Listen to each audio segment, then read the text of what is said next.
শহীদ মিনারে গাজীপুরে আওয়ামী লীগ সমর্থকদের হামলায় প্রাণ হারানো তরুণ কাশেমের নামাজের জানাজা শেষে কথা বলছেন হাসনাত আব্দুল্লাহ। সরাসরি যাচ্ছে সেখানে।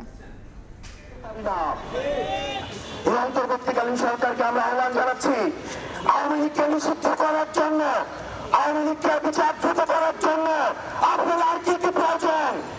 ইতিমধ্যে আইন উন্মোচিত হয়েছে, দীর্ঘ ১.৫ দশকের বেশি সময় ধরে মানুষের অধিকার লঙ্ঘিত করা হয়েছে। গুম, খুন, হত্যা, ধর্ষণ, এই যে নির্বিচারে মানুষ হত্যা, এগুলো ছিল আওয়ামী লীগের ক্যালেন্ডার ওয়ার্ক। আমরা স্পষ্ট করতে চাই এই অন্তর্বর্তীকালীন সরকারের কাছে আপনারা দ্রুততম সময়ের মধ্যে আপনার আইনগত প্রক্রিয়ায় আওয়ামী লীগকে নিষিদ্ধ করুন, যাতে করে যারা আর কখনোই ফেসিবাদ হয়ে উঠবে, যারা গণতন্ত্রকামী তারা যদি ফেসিবাদী হতে চায়, যারা মুসলিম তারা যদি জালিম হতে চায়, তাহলে যেন আওয়ামী লীগের ছবিটি তাদের সামনে ভেসে ওঠে। আমরা আমাদের ভাই কাশেম হত্যার জন্য কাশেমকে সামনে রেখে, কাশেমের লাশ সামনে রেখে আমরা শপথ গ্রহণ করছি, কাশেমের এই রক্তের দায়ভার আমাদের উপরে, আমরা আওয়ামী লীগকে নিষিদ্ধ করে ছাড়বো। জিন্দাবাদ, মুজিবাদ, মুর্দাবাদ।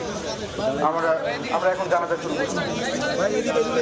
আমরা মিডিয়ার ভাইরা এখান থেকে ক্লিয়ার করে দিই, যারা আশেপাশে দাঁড়িয়ে আছেন আপনারা দয়া করে কাতার যুক্ত হয়ে দাঁড়ান। আমরা এখনই জানাতে শুরু করবো।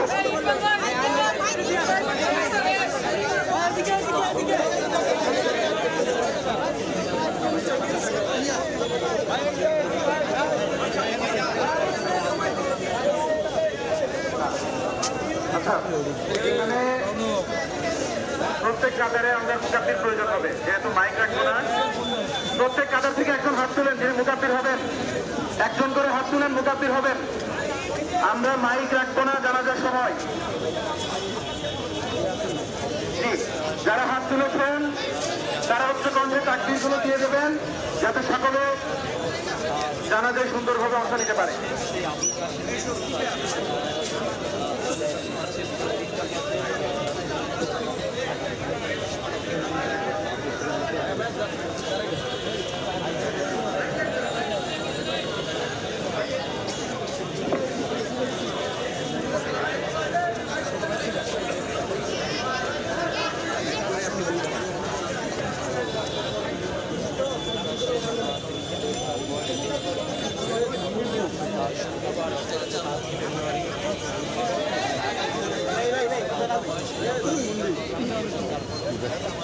আজকে ছোট না আমরা ডাকছিলাম বাইরে আমি ওই শহীদের উপরে কেউ কথা বলি কথা আসতে বলি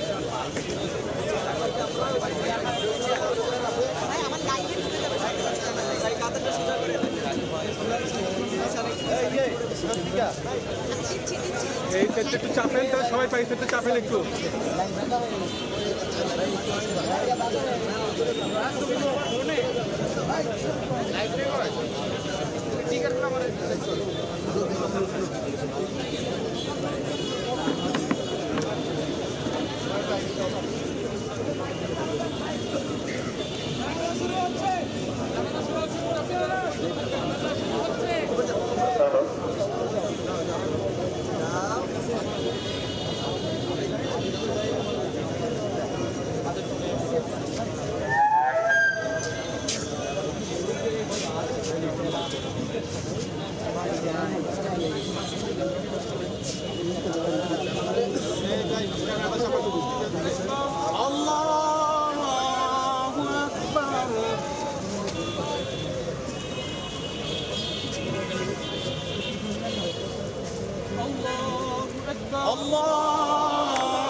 الله أكبر الله أكبر السلام عليكم ورحمة الله. السلام عليكم ورحمة الله. সরাসরি যুক্ত ছিলাম কেন্দ্রীয় শহীদ মিনারে।